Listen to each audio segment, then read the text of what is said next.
Hello friends, welcome to everything about civil engineering. आज लेकर आए हैं फ्लूइड मैकेनिक्स एंड मशीनरी के ऊपर very important question. As you know, BPSC का एडमिट कार्ड पब्लिश कर दिया है बीपीएससी ने। ये आखिरी मौका है, पूरा वीडियो देखकर ही जाइएगा। मेरा नाम है अभिषेक पांडे। मैंने BTech mechanical MIT university Lucknow से किया है और इस समय एनआईटी भोपाल से मैं एमटेक परस्यू कर रहा हूं। ये रहा आपके सामने पहला क्वेश्चन। मैं ये बता दूं, ये ईएस का 2010 का सबसे इंपॉर्टेंट क्वेश्चन रहा है। इसने बहुतों को झिलाया है, लेकिन आप नहीं झेलेंगे इस क्वेश्चन को देखकर। इस क्वेश्चन को एक बार पढ़ लिया जाए तो, in a quotient c density of water at free surface is जाई naught and at a point much below the surface density is जाई। Neglect variation in gravitational acceleration and assuming a constant value of bulk modulus k, the depth phi of the point is। इस question में हमको देखिए सबसे important ये है कि हमारे पास ये एक सी है। देखिए हमें सी के सरफेस के ऊपर जाई नॉट दिया हुआ है। हमको कहा गया है कि नीचे से ग्रेविटी जाती जाएगी, लेकिन ग्रेविटी में कोई चेंज नहीं आएगा। बल्क मॉडुलस पूरा बराबर है। कहीं अनंत पे फाई है, जाई है, मतलब हमारे पास कोई एक डेंसिटी हमको दी हुई है। या नोटेशन से घबराइएगा नहीं, नोटेशन कभी कभी पीएससी या कोई भी अपने हिसाब से बदल देता है ताकि स्टूडेंट देखे और भाग जाए क्वेश्चन छोड़ के। लेकिन आप परेशान ना होइएगा, इनको हम अपने नोटेशन से करेंगे, हम इनके नोटेशन से नहीं चलेंगे। और जब आंसर फाइनल रखेंगे तो हम अपने नोटेशन पे आ जाएंगे। जाई नॉट जाई डेंसिटी है, कहीं हमको फाई निकालना है, कहीं हमको फाई निकालना है। तो चलिए हम जरा अपने बेसिक नॉलेज पर आते हैं। हमको पता है बल्क मॉडुलस के क्या होता है, DP upon minus DV by V, which can also be return as DP upon D rho upon rho. समझ में आया? D rho upon rho. अब यहां पे हम एक और रिलेशन जानते हैं, dp is equal to rho G D H. DP is equal to rho G D H. यहां से अब देखिए, यहां पे एक dp है और यहां पे भी एक dp है। ये इक्वेशन पहली है, ये इक्वेशन दूसरी है। जरा अब हम लोग रख दें तो k D rho upon rho is equal to rho G D H. देखिए हम अपने नोटेशन से चल रहे हैं, हमें इनके कोई नोटेशन की जरूरत नहीं है, लेकिन हम फाइनल आंसर इनके नोटेशन में निकाल देंगे। कैसे? K d rho by rho square is equal to k by g is equal to d h. Now we have to integrate k by g. Integrate हम कहां से करेंगे? हम इंटीग्रेट सरफेस से करेंगे, सरफेस से नीचे जाते हुए करेंगे। ठीक है, तो इंटीग्रेट फ्रॉम, अब यहां पे क्या था, जाई नॉट था, we will take xi naught. Final हमें कहीं जाई तक जाना है। D rho by rho square is equal to zero. यहां पे सरफेस पे जो हाइट है वो तो जीरो ही होगी, और जहां तक हमको जाना है वो फाई है, ये डी एच है। अब चलिए अब हम इनको जरा देखें। इसका हम इंटीग्रेट करके जब लाएंगे तो,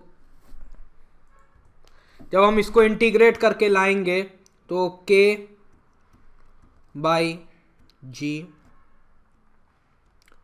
माइनस 1 बाई रो, मैं इंटीग्रेशन के बाद लिख रहा हूं, आप देख लीजिएगा। इसका जाई नॉट से जाई is equal to phi.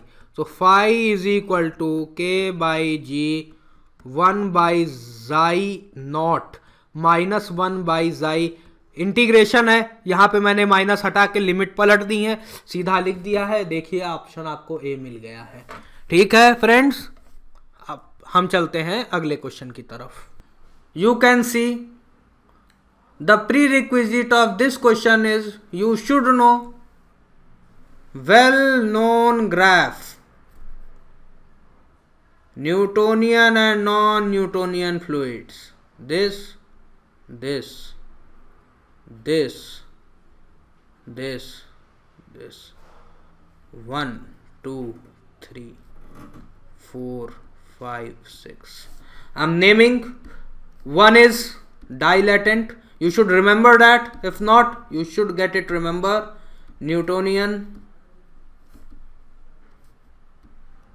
pseudoplastic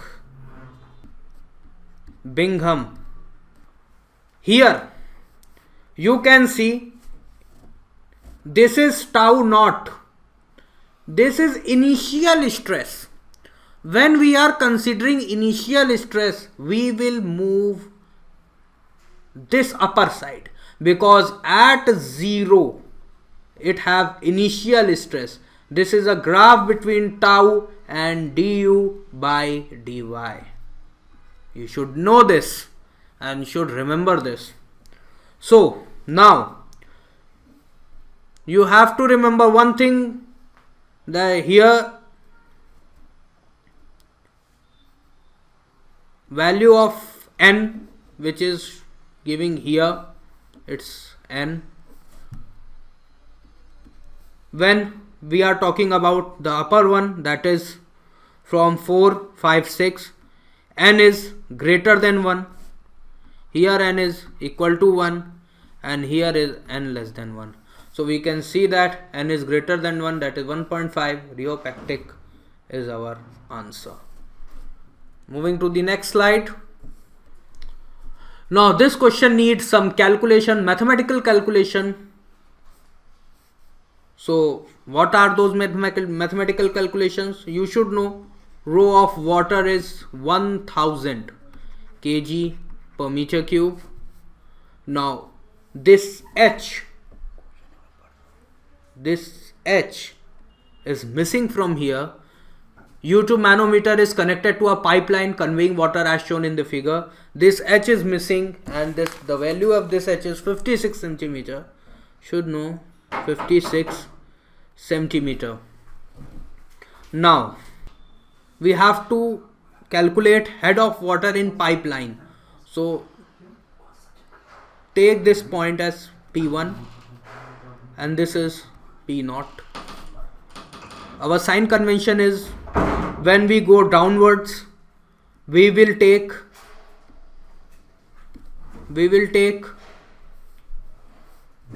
positive, and when we move upward we will take negative. Friends, you have to understand this. These are sign conventions. You can take your own sign convention, that doesn't matter, only answer will matter in this type of situations. So do not need to be panic. Now P1 plus 1000 into 9.81 into 56 upon 100. Why we are dividing by 100? You know, 56 centimeter. Now minus 45 by 100 into 13600 into 9.81. Yeah, and now specific gravity 0.88 is 50, and it is also moving upward. So minus 50 but by 100 into 880 into 9.81. When we'll solve it, this will be equal to P0. Then P1 minus P0 will be, after calculating, you all people are very good in calculations. So when we calculate it, we will get 58860 by 1000 into 9.81. Friends, why I have divided by 1000 into 9.81? Because we need head of water, and this pressure will come in pascals. So converting Pascal into head of water need to be dividing by 1000 into 9.81. We will exactly get 6 meter head. Our answer is, manometer is a device used for measuring velocity at a point, discharge, pressure at a point in a fluid. None of these. We know manometer is used for pressure difference. Manometer is used as pressure difference. It is a question asked in ESE exam, engineering services examination, and the answer which was given is none of these. None of these. This answer is given by ES UPSC. Moving to our next question. Difference between sailing ship and warship can be concluded by observing metacentric height and time period of oscillation. Friends, firstly you have to know what is sailing ship and warship. देखिए selling ship जो होती है हमारी वो होती है passenger वाली, जिसमें आप पैसेंजर, आप ट्रेन से ट्रैवल करते होंगे तो आपको कंफर्ट चाहिए, ये याद रखने का बहुत अच्छा तरीका है। सेलिंग बराबर कंफर्ट होता है, मतलब आपको यहाँ पे सिर्फ कंफर्ट चाहिए, कुछ नहीं चाहिए। और वारशिप में आपको कंफर्ट नहीं देखना होता। हमारे जंग में जो मैदान में जो हमारे शहीद होते हैं वो कंफर्ट नहीं देखते हैं, युद्ध देखते हैं। तो युद्ध मतलब नॉट कंफर्ट, कोई उसमें कंफर्ट नहीं देखना है, हमें सिर्फ और सिर्फ लड़ाई देखनी है और अपनी शिप को डूबने से बचाना है। तो एक टर्म होता है जीएम, इसको कहते हैं metacentric height. Metacentric height. Now GM is your metacentric height and kg is not unit of mass, it is least radius of gyration. Least radius of gyration, friends. Least radius of kg, gm, kg, and t is time period of oscillation. You should, friends, you should know one relation, which this relation is quite important.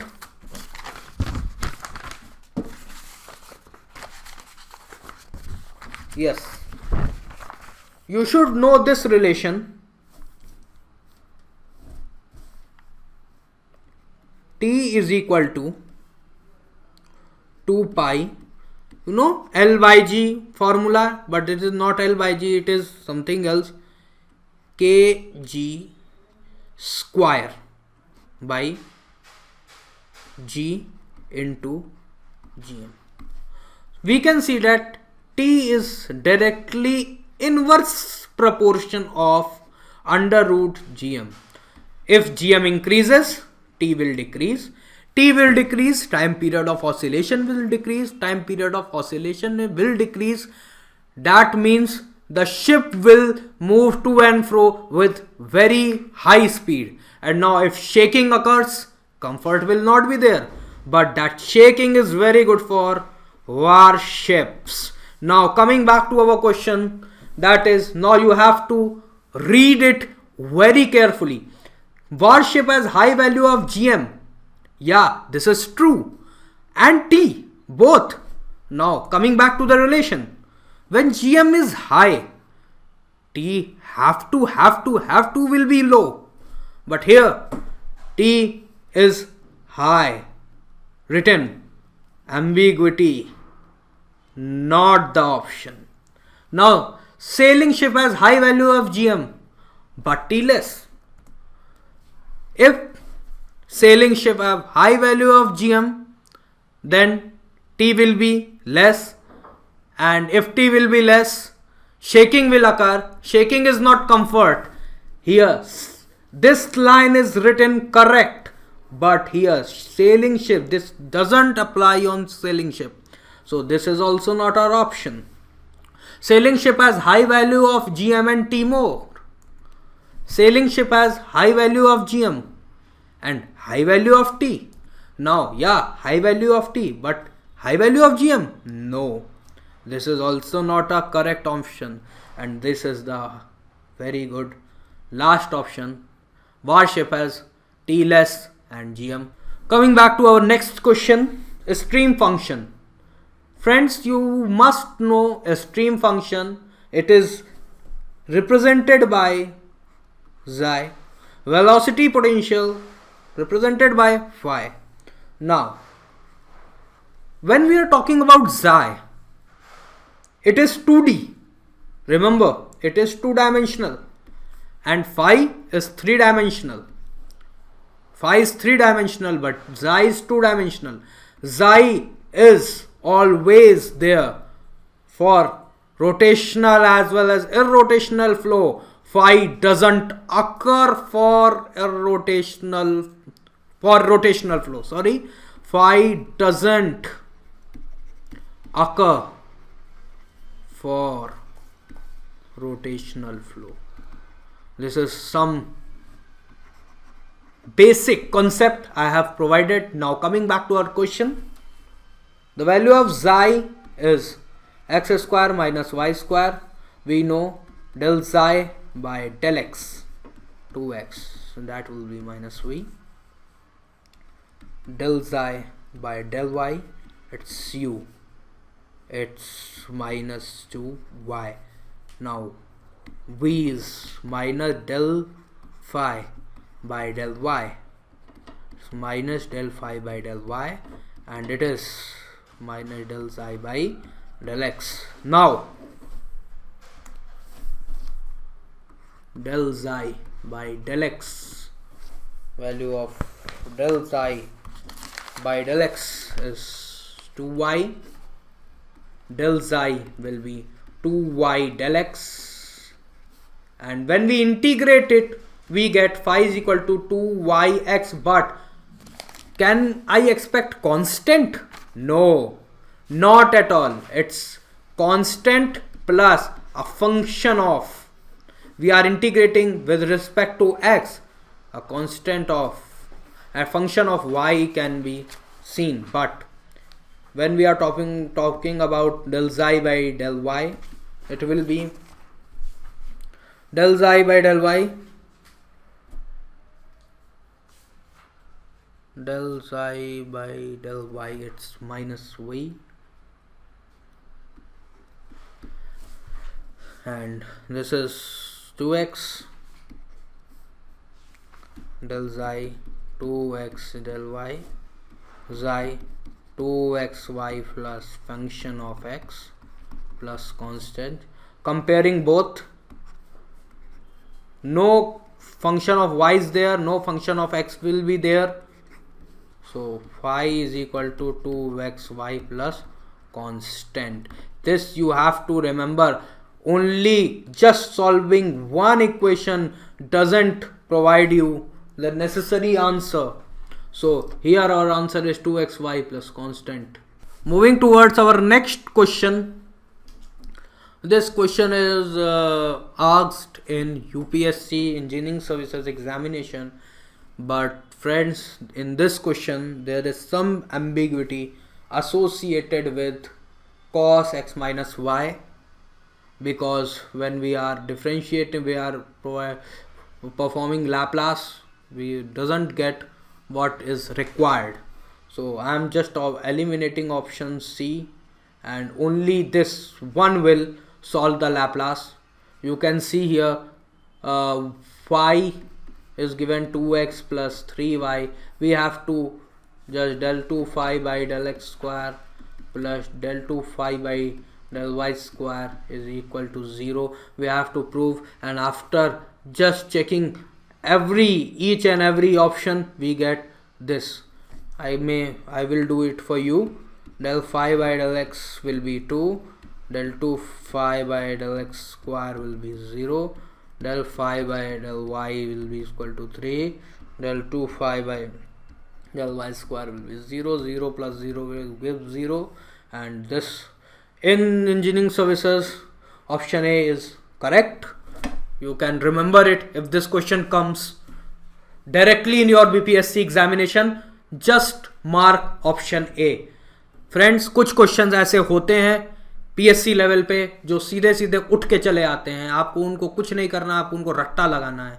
आप जितना अच्छा आपका रट्टा होगा उतना ही ज़्यादा आप score कर पाएंगे. और ऐसे क्वेश्चंस में जिनका आंसर यूपीएससी दे देता है और तब भी वो क्वेश्चन एम्बिगस होते हैं, पीएससी जनरली आंसर्स कंसीडर नहीं करते, वो सीधे टाप देते हैं और उसी से मार्किंग कर देते हैं.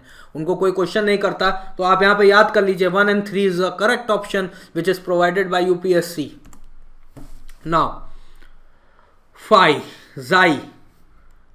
Now friends, you know about discharge between two. If there is xi at point 1, xi at point 2, so we can say discharge is nothing but difference between xi1 minus xi2. Discharge is nothing but xi1 minus xi2.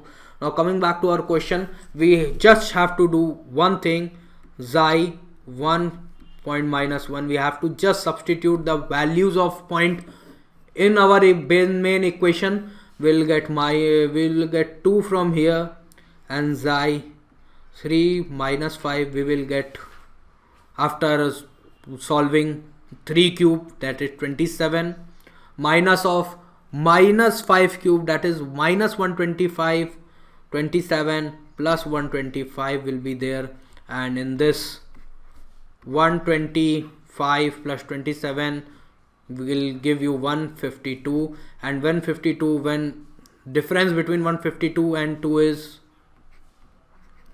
150, our answer is 150. Simple question is there. The relationship, this, as I have told you, this is Laplace equation in our previous question. This is also an UPSC exam question. These questions are easy. ये question भाई लोग, ये लोग easy questions होते हैं, ये scoring होते हैं, बस आपको थोड़ा सा इसमें ध्यान देना पड़ता है. इन सब नामों से घबराना नहीं होता है. सब नाम है खतरनाक, लेकिन लाप्लास इक्वेशन होती है. ये आपको कॉन्सेप्ट क्लियर होना चाहिए.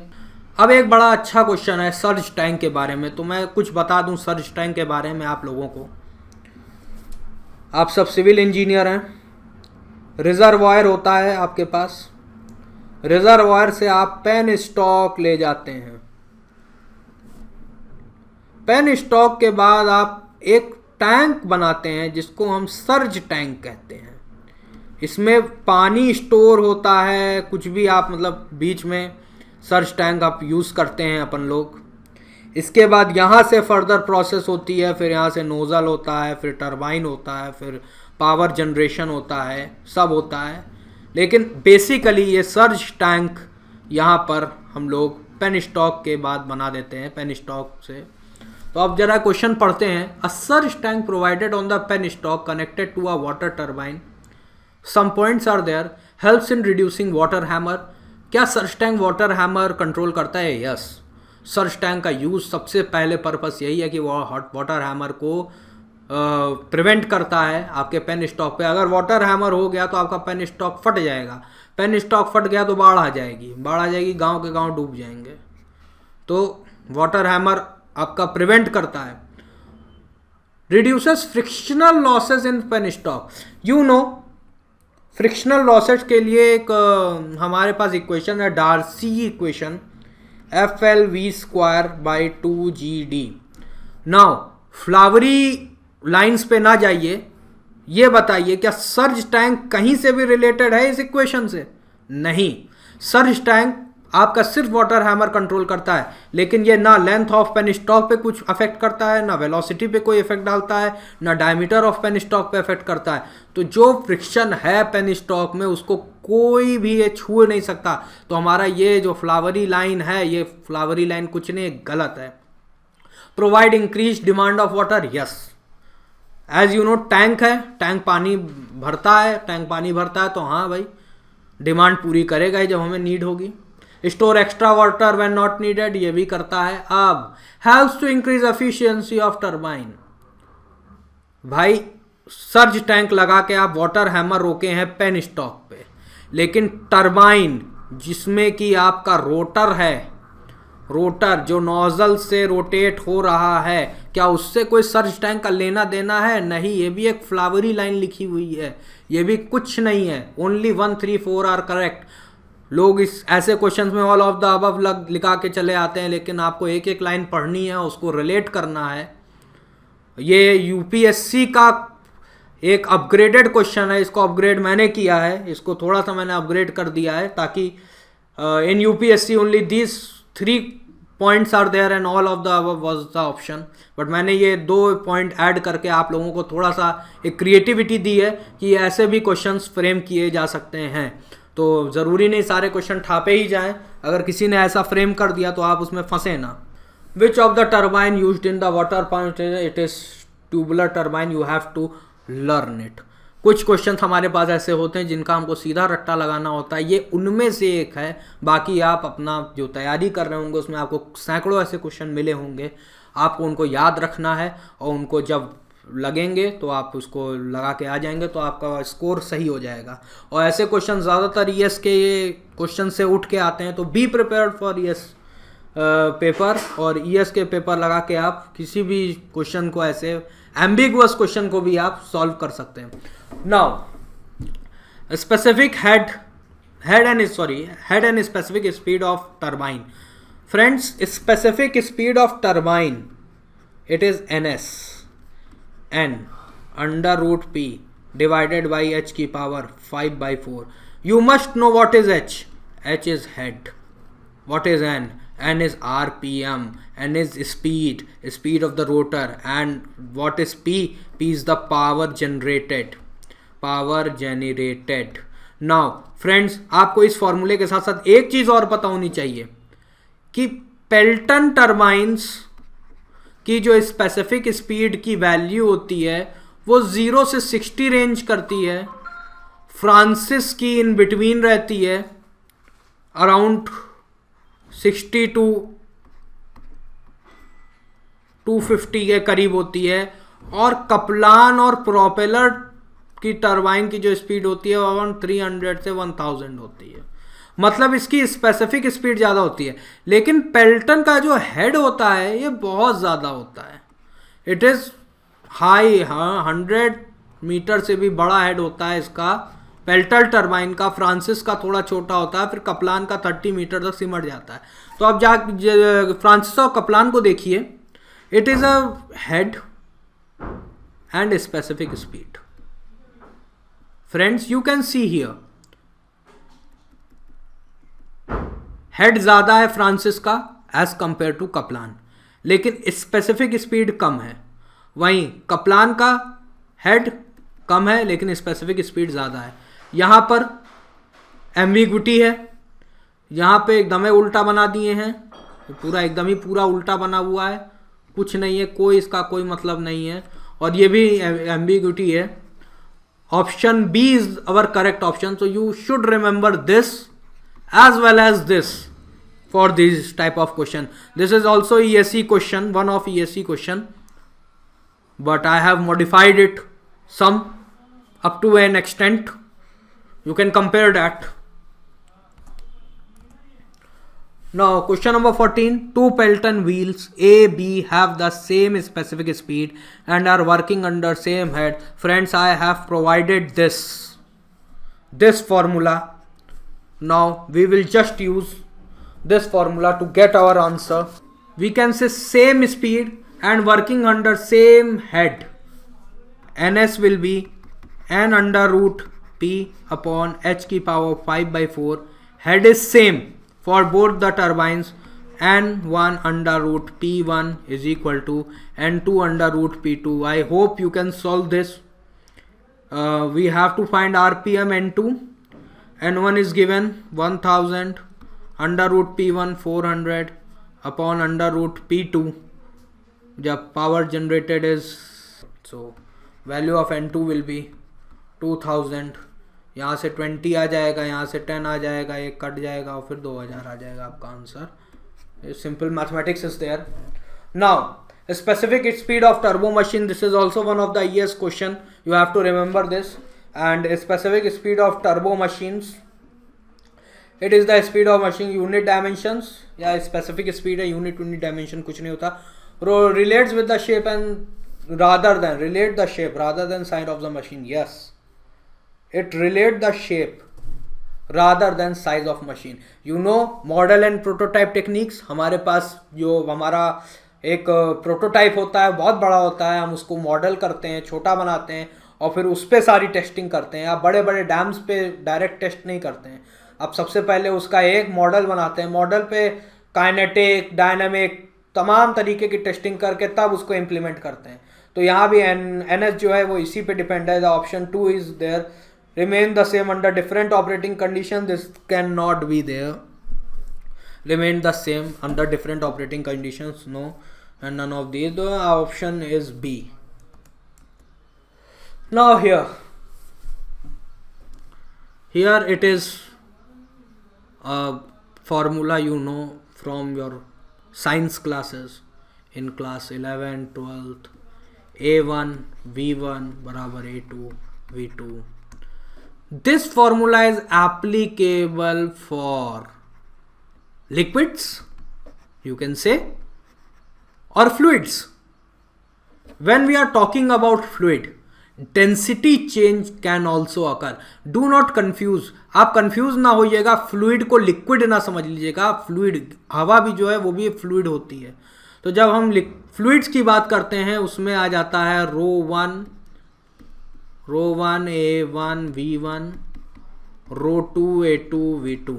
और यहाँ पे जो हमारा अगर फ्लूइड है वो इनकम्प्रेसिबल है, यानी वो लिक्विड है. अगर हमारा वाटर जनरली हम लोग यूज़ करते हैं अपने पाइप डैम सब में, तो it's rho 1 and rho 2 will be same, it will be cancel out and then this formula will occur. Now you have to just apply the formula on this. Water is entering from here, then water is deviating from here and here. A1 V1 बराबर A2 V2 plus A3 V3. I know you can solve this question. Now A1 is pi by 4. A1 is pi by 4 into d square. We can also rewrite this formula at d square V1 is d square d1 square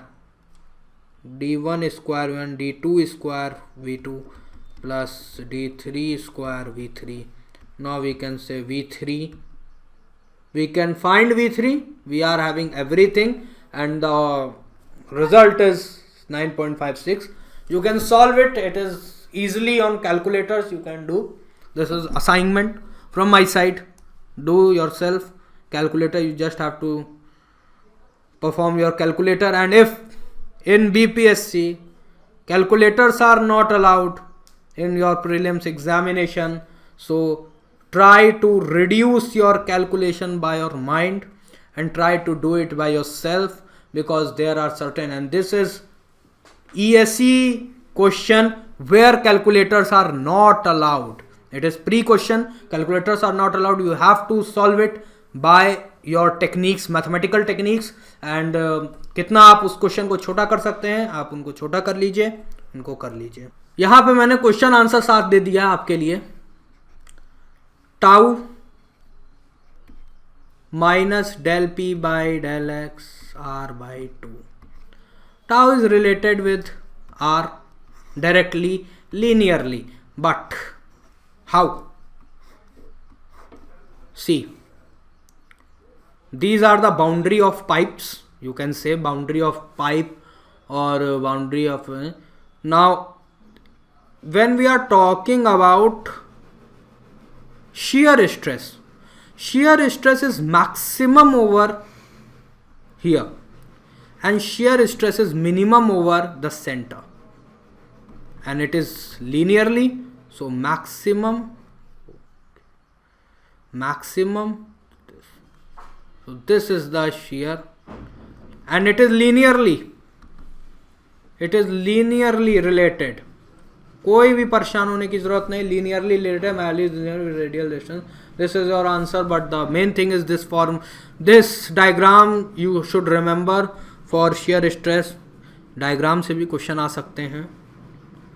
Incompressible fluid flow, radial outward from a line source in a steady manner. How does velocity in any radial direction vary? Friends, आप लोगों को एक चीज़ नहीं पता होगी, अगर पता होगी, आप थोड़ा पढ़े होंगे तो आप जानते होंगे कि एंगुलर वेलोसिटी आपकी कंजर्व्ड होती है.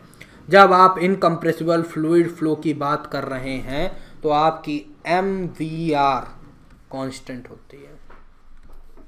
फ्रेंड्स, MVR कांस्टेंट होती है आपकी. कैसे कांस्टेंट होती है? जब हम कोई बात कर रहे होते हैं, रेडियल फ्लो की हम बात कर रहे होते हैं, जब वो घूम रहा होता है तो V directly proportional to 1/r. तो यहाँ पे ये कंसेप्ट पता होना चाहिए, MVR इज कांस्टेंट, यानी यहाँ पे एंगुलर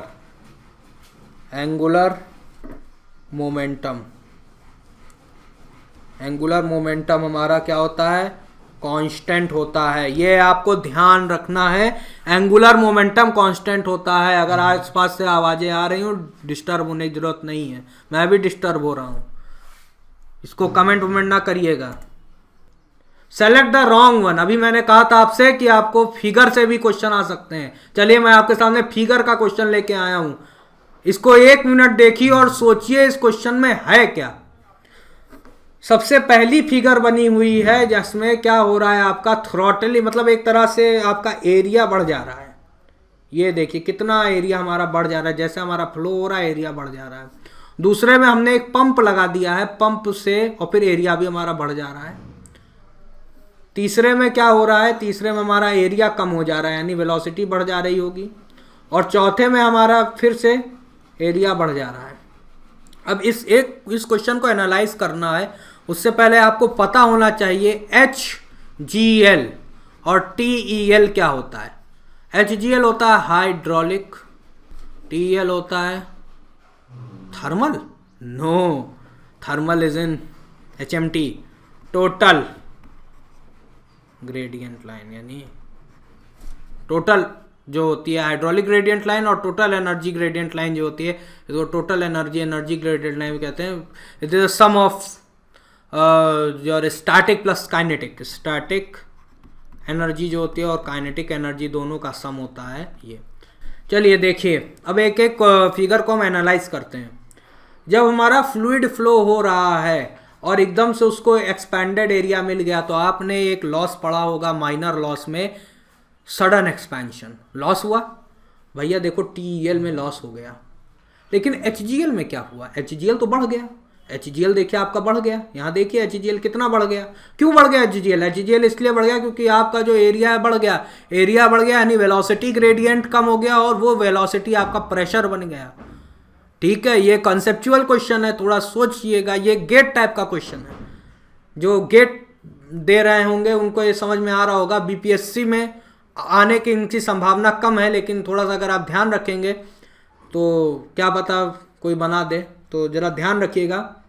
यहाँ देखिए HGL आपका बढ़ गया। HGL बढ़ने का मतलब ये है जैसे आपका HGL यहाँ से बढ़ गया, तो क्यों बढ़ गया, हमारा प्रेशर बढ़ गया। और ये यही तो होता है P/ρg + Z, डेटम तो वही है, P बढ़ा HGL बढ़ा। TEL लेकिन कम हो गया, TEL हमेशा TEL कम हो जाएगा। अब यहाँ पे देखो,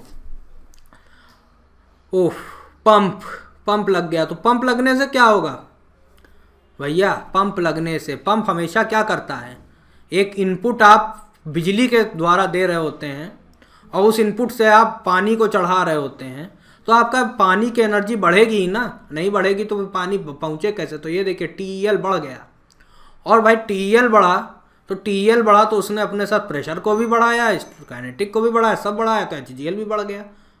तो ये तो फर्स्ट फिगर एकदम सही है, सेकंड फिगर भी एकदम यहाँ सही है। यहाँ पे फिर वही चीज़ आ जाएगी जो पुरानी फिगर है, TEL कम हुआ, HGL बढ़ गया। सो आपका ये फिगर ये भी वेरी करेक्ट है, फिगर 2 भी सही है। फिगर 3 पे आ जाइए, TEL यहाँ पर कम, देखिए TEL कम होगा सडन, अब की तो उसमें तो सडन एक्सपेंशन था, इसमें सडन कॉन्ट्रैक्शन हो गया। भैया माइनर लॉस में सडन कॉन्ट्रैक्शन भी तो आता है, लॉस तो होगा ही ना जब चलेंगे तो TEL कम हो जाएगा आपका। HGL भी यहाँ पे कम होगा। HGL क्यों कम होगा, क्योंकि यहाँ पे हाइड्रोलिक ग्रेडियंट लाइन, प्रेशर यहाँ पर देखिए, प्रेशर यहाँ ज़्यादा था, प्रेशर एकदम से कम हो रहा है, वेलोसिटी बढ़ रही है, वेलोसिटी बढ़ रही है, मतलब वो एक तरह से आपका काइनेटिक एनर्जी बढ़ गई, आपकी प्रेशर एनर्जी कम हो गई, HGL कम होगा ही और वेलोसिटी बढ़ गई। अब जरा चौथा देखिए, अब 3 तो एकदम सही है, तो अब चौथा देखने की जरूरत है नहीं, चौथा मार दो गलत। अब गलत क्यों, ये आप सोच लीजिए, देख लीजिए। यहाँ देखिए TEL कम हो रहा है, ये तो सही है पहला वाला, लेकिन HGL भी कम कर दिए। अब भैया पता नहीं होगा HGL कम क्यों कर दिए, क्योंकि भैया HGL तो ऐसे जब प्रेशर बढ़ता है तो HGL बढ़ता है, लेकिन इनको पता नहीं कि HGL बढ़ता है, ये गलत है चौथा ऑप्शन। चलिए अगला पे आते हैं। पाइप फ्लो का आपको फॉर्मूला याद होना चाहिए, आपके जबान पे एकदम रटा होना चाहिए, और जब पाइप फ्लो का फॉर्मूला जब रटा होगा तो आपने यहाँ पे ऑप्शन डी हो जाएगा। इसका भी एक डेरिवेशन है, लेकिन हम डेरिवेशन पे नहीं जाएंगे, आप लोगों के पास बुक किताबें होंगी, आप देख लीजिएगा। हम इसके कोई डेरिवेशन पे नहीं जा रहे हैं, आपको लेकिन फॉर्मूला याद होना चाहिए। D इक्विवेलेंट की पावर 1/2 अपॉन L की power 1/2 is equal to D1 की पावर 5/2 L1 की पावर 1/2 D2 की पावर 5/2 L2 की पावर 1/2। ये आपको रटा होना चाहिए। ये भी वैसे ईएस में आ चुका है। तो ये डायरेक्ट ऐसे क्वेश्चन हैं जो सीधे चले आते हैं, इसमें कुछ सोचना नहीं होता है, इनको रट के जाइए, क्या पता यही क्वेश्चन आपको बीपीएससी में मिल जाए। फिर इस चैनल को धन्यवाद जरूर बोलिएगा। अब ये आखिरी क्वेश्चन देखिए हमारा 21वां है, ये बाउंड्री लेयर से रिलेटेड है। जब हम बाउंड्री लेयर की बात कर रहे होते हैं तो हमको ये पता होना चाहिए कि बाउंड्री लेयर बनी क्यों, बाउंड्री लेयर हमारी बनी क्यों, बाउंड्री लेयर क्या होती है। थोड़ा सा मैं इस क्वेश्चन को थोड़ा सा आपको पढ़ाऊंगा भी, थोड़ा समझा भी दूंगा बाउंड्री लेयर क्या होती है।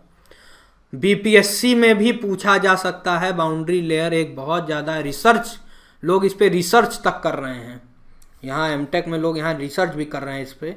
लेकिन बाउंड्री लेयर एक्चुअली जो यहाँ आपको स्ट्रेस मिलता है, शियर स्ट्रेस मिलता है, यहाँ पे फ्रिक्शन मिलता है, इसकी वजह से आपका यहाँ पे जो फ्लूइड है वो रुक जाता है। और एक फ्लूइड का मॉलिक्यूल रुकता है अपने साथ, वो ऊपर को भी रोक लेता है, ऊपर को भी, एक तरह से एक ग्रेडियंट बन जाता है। इसको हम बाउंड्री फिनोमिना कहते हैं, ये बाउंड्री फिनोमिना है। तो इस पे लोग स्टडी करते हैं। यहाँ पे आपको पता होगा कि बाउंड्री लेयर के अंदर आपकी बर्नौली इक्वेशन काम नहीं करती, रोटेशनल थिंग्स अकर अंडर बाउंड्री, और यहाँ पे बर्नौली आपकी काम करती। लोग कहते, मतलब आप सवाल करते होंगे बर्नौली यहाँ पे आपका काम करेगी, सब होगा, तो यहाँ बर्नौली विल वर्क आउट, यहाँ बर्नौली नहीं काम करेगी। तो आइए चलिए बाउंड्री लेयर में हम डिस्प्लेसमेंट थिकनेस, मोमेंटम थिकनेस और एनर्जी थिकनेस बात करते हैं। लेकिन हम यहाँ डिस्प्लेसमेंट थिकनेस का हम क्वेश्चन लेके आए हैं। Displacement thickness is stated as distance by which boundary should be displaced in order to compensate the loss in mass flow rate due to boundary layer formation। ठीक है, तो यहाँ पे क्या हो रहा है, डिस्टेंस एक हम लोग कंपनसेट कर रहे हैं, थोड़ा मूव कर रहे हैं ताकि हमारा मास फ्लो रेट है। अब देखिए मास फ्लो रेट का लॉस होता है बाउंड्री में, मास फ्लो रेट का लॉस तो होगा ही। क्यों होगा, क्योंकि आपका ये मॉलिक्यूल रुक जा रहे हैं। अपेरेंटली आपका चला जाना चाहिए था लेकिन नहीं गया, तो हमने क्या किया कि डिस्प्लेसमेंट थिकनेस में थोड़ा सा हमने कंपनसेट ऐसा कर दिया कि जो यहाँ पे मास फ्लो रेट रुक रहा था वो यहाँ से कंपनसेट हो गया। पहला है distance which boundary should not be displace in order to compensate the loss. तो भैया शुड नॉट बी डिस्प्लेड, ये सीधा सीधा बाउंड्री लेयर का डेफिनेशन है। पहली वाली जो है बाउंड्री लेयर की डेफिनेशन और दूसरी वाली उसी में मॉडिफाइड है, और नॉट जो है ये गलत है, ये हम डिस्प्लेस करते हैं, यही डिस्प्लेसमेंट होता है। तो ये second option is not there. अब सेकंड ऑप्शन नहीं है, तो अब ये थर्ड ऑप्शन देखिए, 0 से del 1 by U square by del U infinity square D Y. भैया ये मोमेंटम होती है, डिस्प्लेसमेंट थिकनेस के अलावा मोमेंटम थिकनेस भी तो होती है। ये मोमेंटम थिकनेस का फॉर्मूला लिखा है, ये है डिस्प्लेसमेंट थिकनेस। तो ये आपको ऑप्शन यहाँ पे देना भूल गया, ये ए है, ये बी, ये सी, ये डी। भैया ऑप्शन 1 2 4 इज सेलेक्ट। ठीक है, आप लोगों को बीपीएससी के लिए very very all the best. अच्छे से अपना पेपर दीजिएगा। इन 21 क्वेश्चन को ध्यान रखिएगा। इन 21 क्वेश्चन से मैंने कम से कम 40 क्वेश्चन लगभग कवर किए हैं। आपके हर टॉपिक से मैंने जो आपको एक एक क्वेश्चन बताया है, तो उसमें मैंने 2 से 3 ऐसे ऐसे छोटे छोटे क्वेश्चन बताए जो आ सकते हैं। तो इन पे ध्यान दीजिएगा। Thank you.